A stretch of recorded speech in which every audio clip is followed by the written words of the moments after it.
Good afternoon. Welcome to another Remnant Cancer Support Group meeting. I am so honored to be in you guys' presence on this afternoon. Remnant Cancer Support Group is a support group that supports individuals who are caregivers, fighters, and survivors.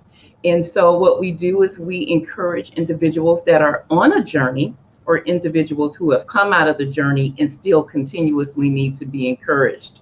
So, on today, I'm so excited because I had an awesome opportunity to meet this amazing lady that we're getting ready to interview. I met her at a conference and we just began to hit it off.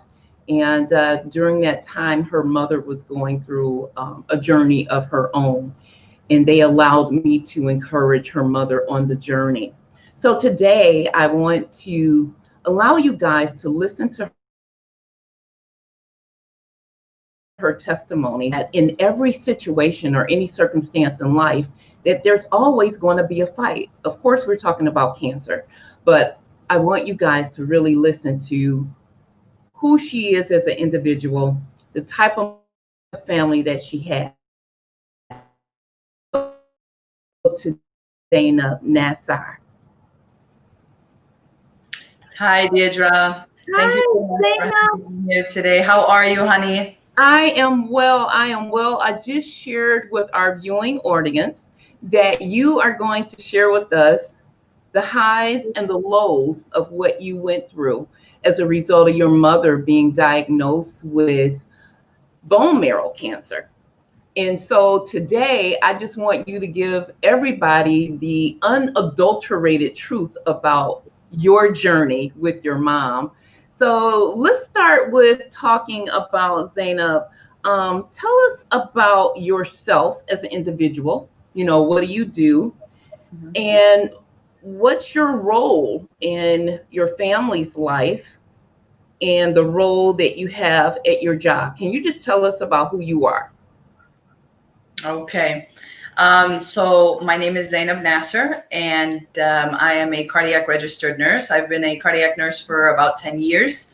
I'm also a CPR business owner, mother of two little girls with a medical condition known as epilepsy, wife, daughter to a mom with bone marrow cancer, also known as multiple myeloma, and I am presently a student studying functional medicine. Very good. Wow. Zainab, you have a full life. Oh my goodness. I think In a nutshell, Deidre, in a nutshell. and I think you know what, sometimes we don't even realize that caregivers have a full life. However, they're taking care of a loved one. So let's, Absolutely. if you can share with us who you care for, what the process looked like for her as a result of her being diagnosed, and how did that look for you as well? So, can you share who that was exactly, what the diagnosis was, what happened at that point? Absolutely. So I'm just going to start by giving you the story because this is the thing that nobody sees. They see Zainab, she's taking mom to these appointments. Mom is laughing. We're happy. Absolutely. Not every day is a good day. So, like you said, the unadulterated version is what you're going to get today. Um, you know, in 2017, backside of the story here, I had just moved to Michigan. Mm, And literally 10 days into moving here, I got into a devastating car accident where I'm currently suffering or was severely suffering from something called a traumatic brain injury. mm, Shortly after that, my own child, at the time she was 2, I had to be a caregiver for her because she has something known as epilepsy, and that's what caused me to establish my CPR business. I actually had to do CPR on her at the time. Shortly wow. after that, my second child was diagnosed with the same condition. We now know what it is. And then to top it off, my mother, I was devastated by the news of my mother. In November of 2017, she was diagnosed with bone marrow cancer. The first doctor that we went to told us, you have to start chemo right away. She only has a certain amount of time to live. Now, Wow. everything I just told you, 2017, car accident, daughter with epilepsy having to do CPR, second Yeah. daughter diagnosed, and then mom with the cancer, you couldn't imagine what was going through my mind. And I was a cardiac nurse working in a hospital. The hardest decision of my life at that point was, do I leave my job or do I not? I had to call off frequently. And I was always somebody that loved to work. I was very, and still am very compassionate about my career as a nurse. And so one of the decisions I had to make was, okay, Zaniab, you have to resign from your position for now. I established the CPR business in the interim, and then trying to figure out, okay, I didn't, in my heart and the way the doctor gave her the diagnosis, I was not pleased with, because he came in with, the nurse actually gave us the diagnosis, not the doctor, which shocked me. Wow. And I said, thank you, sir. We're going to go somewhere else for a second and a third opinion. Very good. For a second and a third opinion, found out that mom didn't need chemotherapy right away, didn't need a bone marrow transplant right away. And then I started to look further into alternative modalities, which I called Eastern medicine or functional medicine for mom, in addition to the Western medicine approaches. So lots going on within that time frame, and trying to figure out your job, how you're going to take her to appointments, what you're going to do. So that was in the beginning there. Wow. Wow. That's, I don't know how you did it all, as a result of you being injured and then your daughters both being diagnosed and then mom. Can you share with us, because I know you're a wife, so can you share with us, how did hubby feel as a result of all these different tasks and different things that you had to do as a result of being a caregiver? How did he support, or how did he deal with that? Very good question. And of course, this is something, as you know, that's overlooked or not really asked. So I appreciate you bringing this up. You know, initially it was difficult, because trying to understand what all these appointments were. Of course, when you're running left and right, and you're not in the home as you were, you really have to be cognizant of sitting down and explaining. Even though I'm in the medical field, right, I got overwhelmed myself, because I was functioning as mother of the two little girls, wife, healthcare professional, and advocate, and really sit down with him and say, this is what's going on. There are certain things that we're going through right now. It's not going to be forever. And he was understanding of it. He did eventually help more. All of us, though, as a family, were dumbfounded with everything just piled on top of us, really. Wow. Wow. I'm so glad that he was very supportive. We always hear different stories about, the husband not always being there, not supporting. And so I'm so glad that your husband was of great support during that time for you and your family.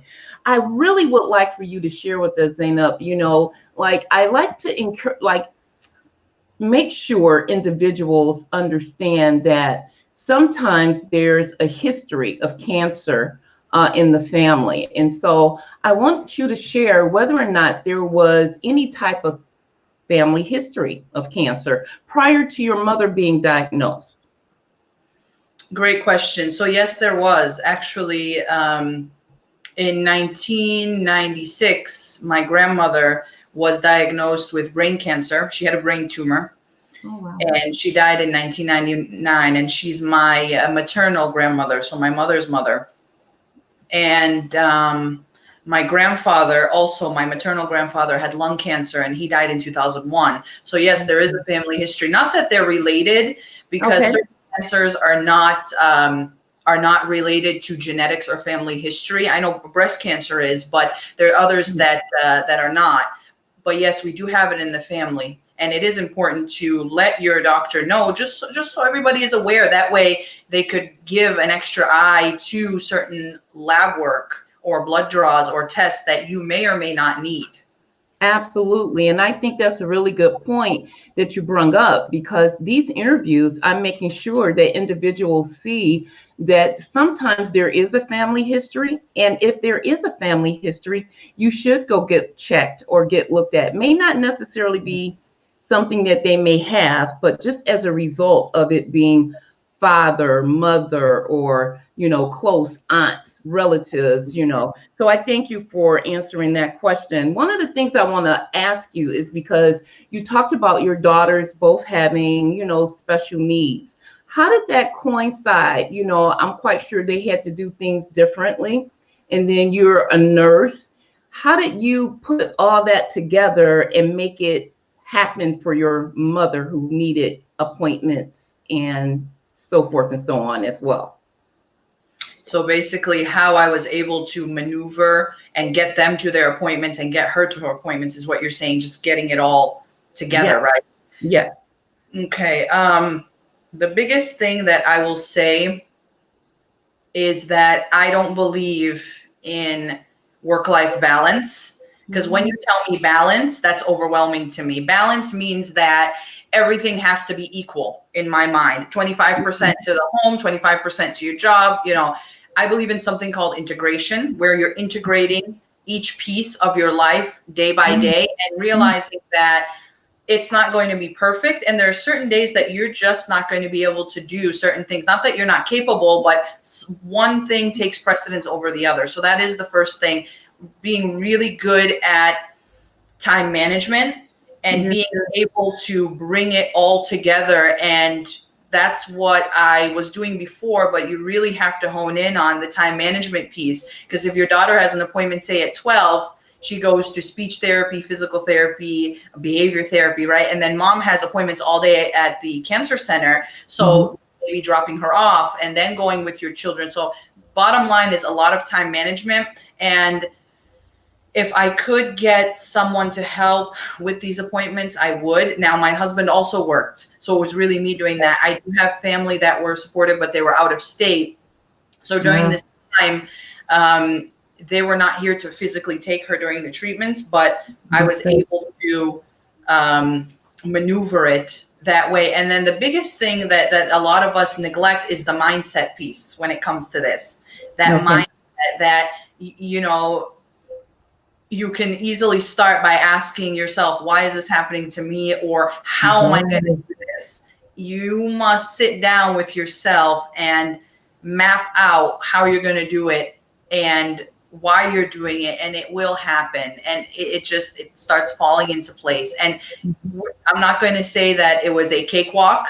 I'm not going to and say that, oh, it's something easy that I always had figured out. But what I will say is, by taking it one step at a time, it just started all coming together. Okay. As a result of you talking about mindsets, because this is what I do a lot of encouraging people that are on their journey, I would like to know as a result of, you know, you talking about the mindset and dealing with your mind and all the different chaos that you may have as a result of that, how did you encourage your mom with her mindset? I know we're talking about caregivers, but what did you do to help her kind of get through the processes of her appointments, of her chemo, and whatever she had to do? You know, I love this question because it brings little butterflies to my heart. And that's actually one of the ways that I met you and got you into all of this. Affirmations are very important, ladies and gentlemen. I cannot stress this enough. I am healthy. I am happy. I am whole. Yes. Everybody thinks that there's two parts of your mind: your conscious mind, which is me looking at you, talking to you right now, and your subconscious mind. Your subconscious mind makes up 95% of your brain. Whatever you feed it, it's going to take it and eat it. Whatever you give it, it's going to take it and process it. So really tell myself, I can do this. I am healthy. I'm happy. I'm whole. I am able. I am capable. Very, very important. So what I would do is go with my mom, I'm sorry, to these appointments. And we would literally do little videos at each chemo session. We're like, Mom, this is chemo session number 1. We will beat you, bullshit cancer, by the grace of God, and just get her all revved up. And the doctor would come in and she'd be laughing and she'd forget that she was even there. So that was the first thing. And I actually ended up making cancer support shirts for her. So to wear throughout her journey. And then also we got together. You were part of this meeting along with a group of people where we wore the burgundy red cancer shirts, and it was, her fight is my fight. No one fights alone. We will beat you, bullshit cancer. Just rise. So that was another thing that lit up her heart, because at the end of the day, if you tell yourself, I am sick, I promise you, you're going to go down. Your mind has a magnificent way of maneuvering itself, and really, really, really working on the mindset. Everybody focuses on the physical. Yes. Your mind doesn't have any impairments. Your mind doesn't have any limitations. Everybody forgets that. It is critical, and it's no cakewalk. It's no cakewalk, but it is possible. You just said a mouthful. I mean, I'm so ecstatic. I want to just jump out of my chair because that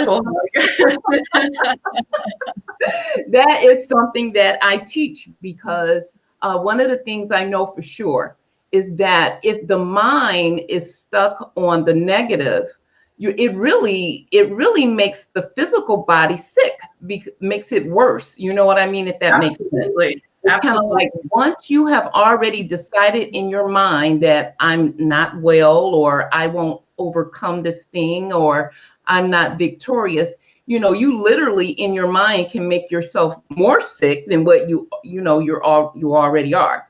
So I'm so glad you said that. I mean, I love it. So of course, our next thing I want us to discuss, you're a nurse and you are a student. Mm-hmm. How do you think we need to change the way that we eat? Is that important? You talked about the affirmations. I loved it, because we do need to change our mindset. But what about eating? Because I know that was one of our things that we discussed, even when I was with you and your mom. You guys were like, oh, no, you got to change this, Deirdre, or you got to change that. So what do you think about, that whole thing about eating? Very good question. Very good question. So this is controversial with some cancer doctors. And as I said, I respect Western medicine approaches. Yeah. In my home, we have that, but we also integrated Eastern medicine and functional medicine. Certain foods cause inflammation. If you're sitting there eating without even a cancer diagnosis, if you were to come to me and say, Zainab, I'm not feeling well today, I feel like crap because of my stomach pains and whatnot, I'm going to ask you, what did you eat? That's the first thing. Because certain foods, potato chips, processed foods, we're not saying that you shouldn't eat potatoes and rice. Eat the potatoes and rice. That's actually more natural and not as processed as other things, but definitely the food that you put in your body causes more inflammation. And where does disease come from? We're all born happy, healthy, whole. Yes. Okay? And some of us are born with some genetic predispositions, but something triggers your body to misfire. That's how the best way I like to describe it. So eating clean, in a sense of eating whole foods, avoiding unprocessed items, making sure that you're drinking enough water. And some people come to me, oh, yeah, I've heard this a million times. Well, then why are you still doing what you're doing and you're feeling this way? That's the question that I ask. So yes, it is very important. And I did change mom's diet. Okay. Hospital, they told her, and I think they tell some of the cancer patients this to comfort them and to help them. Like they're not restricted. But I said, Mom, let's modify some things. Let's eat cauliflower rice instead of rice. She loved it. Let's make some zucchini noodles instead of spaghetti, because she would feel tired, and you're already tired and lethargic and fatigued from the chemo, right? Well, you need something to give you the antioxidants, the vitamins A's, B's, C's, K's, D's, right? And eat whole foods and eat those foods that would help boost and rebuild your cells, boost and rebuild. And so those are the things that I would implement with mom. And I implemented on myself as well, because I have a traumatic brain injury. There are certain foods that you should eat more of, And with my daughter with epilepsy, eat more of, eat higher fat and a moderate carb diet, and eating clean and healthy. So very critical, the food piece. And I strongly believe in it, in addition to Western medicine approaches. Absolutely. Very good. Wow. Zainab, I'm laughing at myself, because, they do tell you that in the hospital, because, I'm a 5-year breast cancer survivor, and they pretty much kind of tell you, kind of like, eat whatever you want to eat, Absolutely, and I think it is such a disservice to us who have been mistreating our bodies by eating whatever we want to eat. How do we change that? We're talking about you as a caregiver. We're talking about the different things that your mom went through. We're talking about how you changed up the way she ate. But as a people, just a people alone, how do we start that first step of changing something that we've been doing as a habit for a very long time?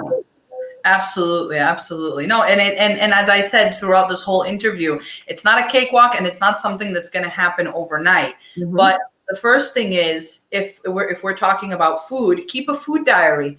This is what I ate an hour or two later. How do I feel after I eat it? Do I feel lethargic? Do I feel tired? Mm. How does it make, and it's not just the physical, it's the mental. You can get very emotional if you're not eating the right kinds of foods, because here's something that a lot of people don't know. Your serotonin, your dopamine, your neurotransmitters that we think live in the brain, the happy hormones, I call them, they actually live in your gut. They actually live in your gut. And the other thing is increasing your water intake. That is very important. Just starting there. If you don't want to change your food, change one thing at a time. Let's say you eat chips and Twinkies or a lot of rice. Cut down the portions one at a time, because I am Middle Eastern, but I'm also from West Africa, and we love our rice. We love our palm oil. It's our culture. And we're not saying don't have it. We're saying in moderation with how that you're feeling. Very good. There's a recipe that I have. It's a drink that I drink every day. Let me actually show you my beautiful water, my gallon here. This is my gallon. Okay. So for inflammation, I put turmeric, ginger, sea salt, and I put some cinnamon, and I drink that, if not on a daily basis, maybe once or twice a week. And I had mom doing that, and she was feeling better because you're flushing out your body. So if anything, increase your water intake and put that there. And to address your question, I know that this is going to hit a sensitive spot for some people, but nutritionists aren't really covered by health insurance in the state of Michigan. That's true. So if I was to say, oh, go get a nutritionist, I do understand this part because I've been through it myself. I'm originally from Massachusetts, where the healthcare system is a little bit different and more accessible. That's how I can explain that. But if you could maybe see a nutritionist or somebody, dietitian, that can review this with you and that can help you, or even a coach. That is something that I'm studying, to being a functional health coach and functional diagnostic coach, because I do feel that we all need some sort of coaching, and no day is perfect. We're all going to cheat. We're all going to eat something that we shouldn't eat, and it's going to set us off. Know that no day is perfect, and truly, truly, it's one day at a time. Absolutely. I'm so grateful that you shared the recipe and everything about different ways that we can slowly make some changes. One of the things I want to ask you is, because I know that you are also an entrepreneur, right? And you have your own. Oh, you wouldn't say. And so I want you to share with the audience, how important it is to have a CPR class, and the reason why you have that business. Can you share that with us on today?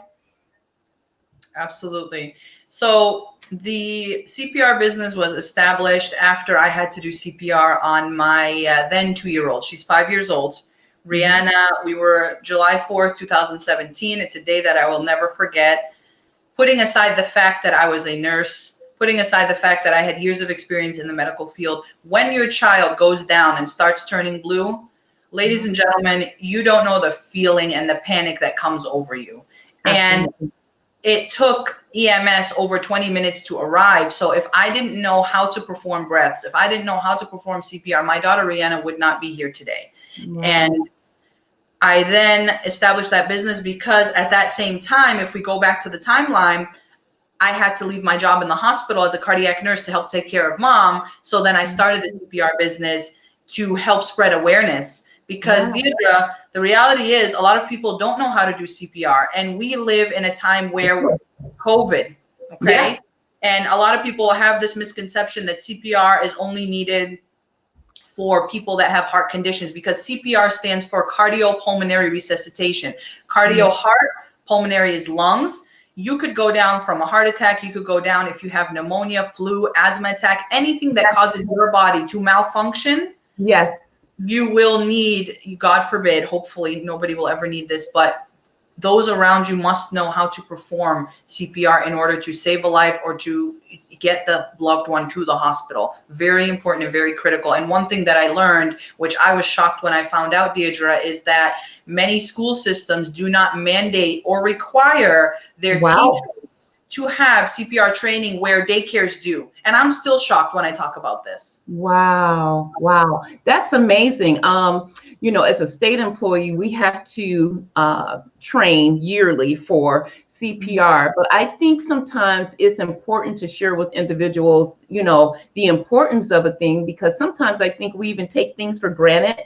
We learn something and then we don't really, continuously learn how to keep that up. You learn Absolutely. CPR and then you just like, oh, I'll just put that on the back And the burner. guidelines change every 5 years. And that's what people don't realize. The guidelines were just updated. And when I certify you through the American Heart Association, that is widely accepted by various hospitals, schools, districts, wherever you're working. And they update this stuff every 5 years. Several years ago, it was let's focus on breaths. Now it's let's focus on compressing on the heart. And there's a whole scientific overview as to why that is important. Absolutely.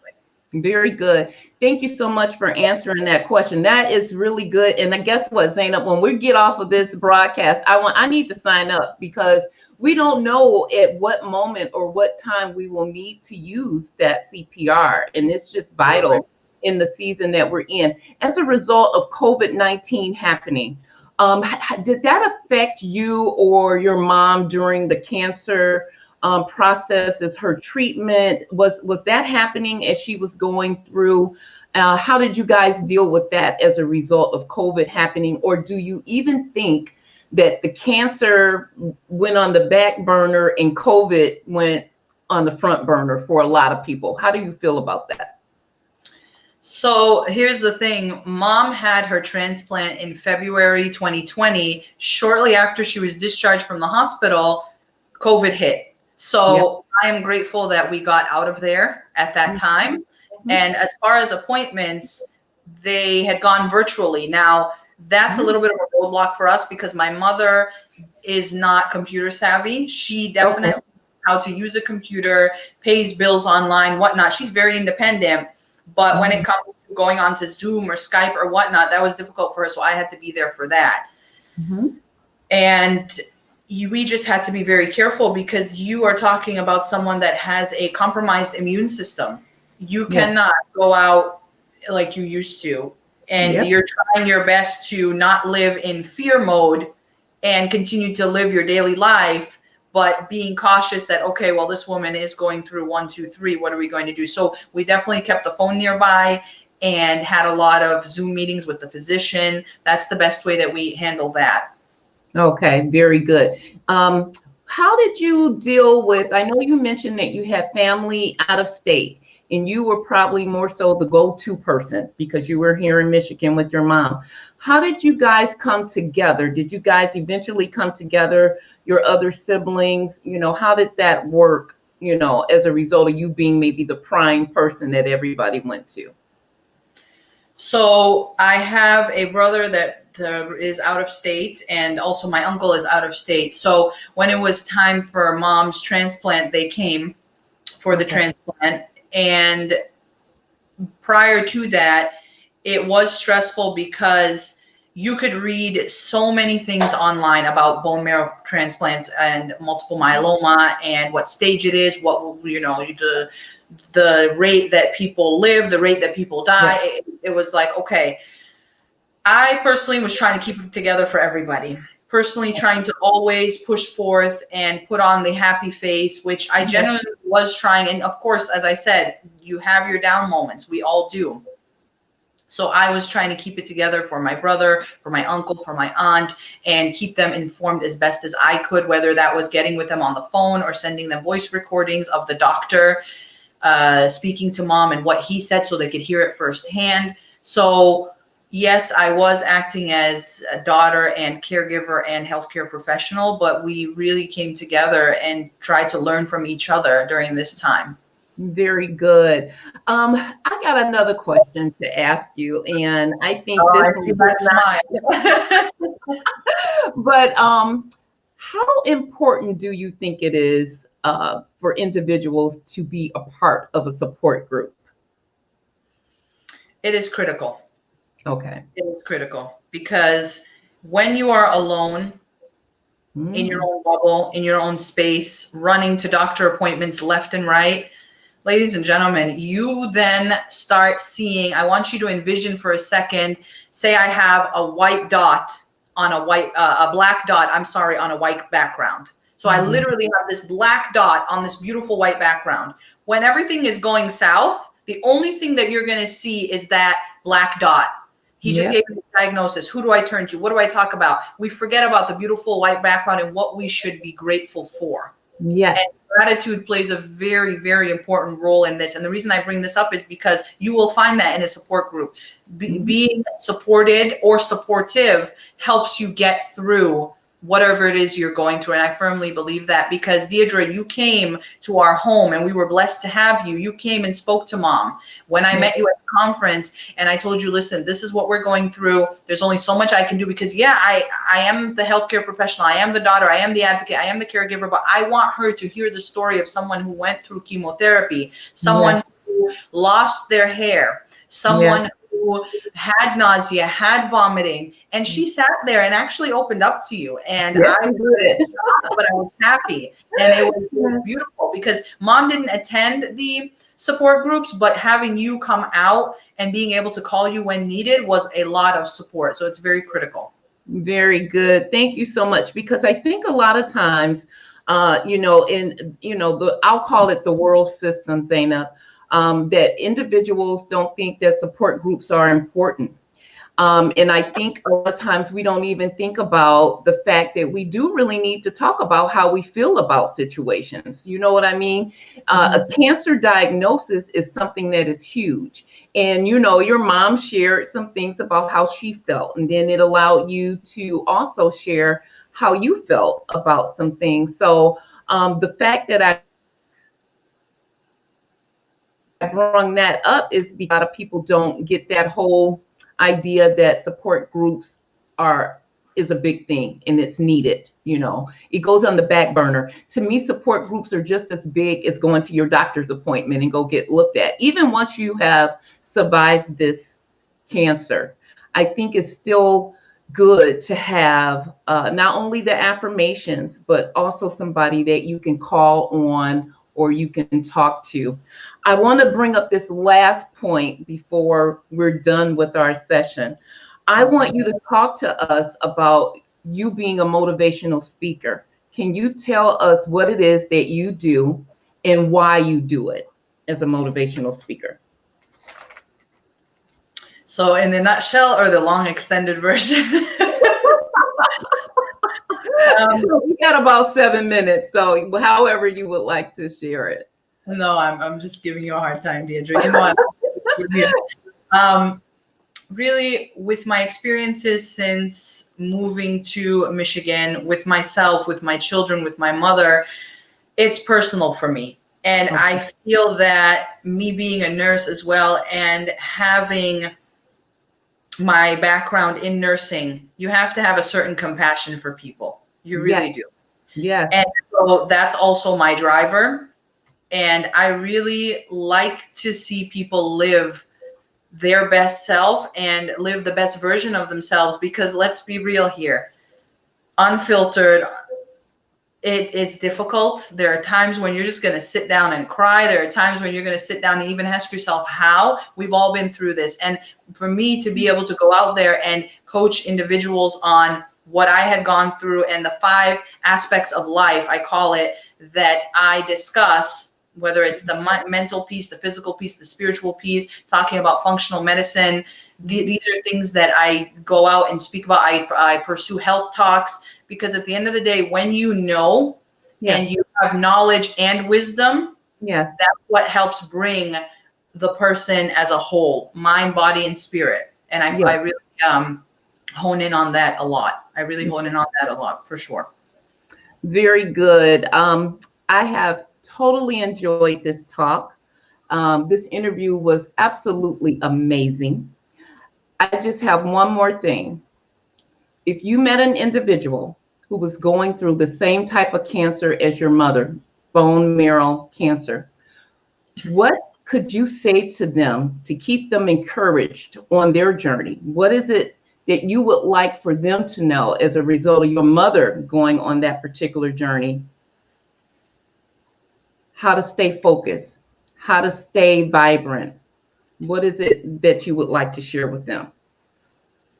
Honestly, the first thing I'd like to say is make sure that you are able to sit down with your doctor.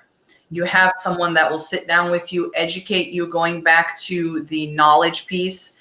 Stay informed, remain knowledgeable, ask questions. That's the first thing. Because when mom was first diagnosed, it was let's go. We don't have a lot of time. Let's do chemo, so on and so forth. And I truly feel if I wasn't in the medical field and asked the right questions, I don't know where we would be today. And I can't guess. I'm not going to dwell on something that didn't happen or was about to happen, but just knowledgeable.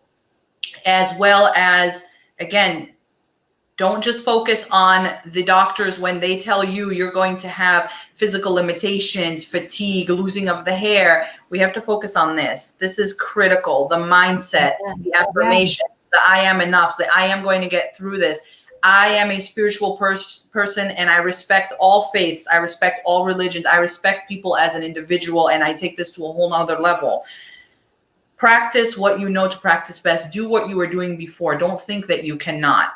Don't ever tell yourself, I can't do something and I cannot live, because we were trapped in that mindset for a moment where it was like everything stopped. Okay. When everything stops, that's when your mind begins to die. That's when your body begins to die and you're still living. So get also a support group or a person. If it's not a group, a person. Going back to the food, going back to how you perceive yourself and what goes into your body, what goes into your mind. Just focus on that. Absolutely. Very important. That would be my advice for you. Excellent. You know, Zaniab, I just hate the fact that this interview is ending. Oh my gosh. I totally enjoyed talking to you. I've enjoyed interviewing every individual that has been on this Remnant Cancer Support Group talk. But I do want to say I thank you for allowing me to be friends with you and your mother. And please definitely share with her that I said hello. Absolutely. And I'm very grateful that you allowed me to interview you and even discuss your mom. So I want to say thank you so much for your time. We will talk soon. Blessings to you. Blessings to your mom. Yedra, and ladies and gentlemen, to those who are watching, keep rising, just rise, and continue to evolve, because this is a journey. And it's really how you perceive it. What story you tell yourself is the perception, and that will become your reality. That is my final message for you today. Excellent. Thank you so much, Zaniab. Have a great day. You too. Bye-bye.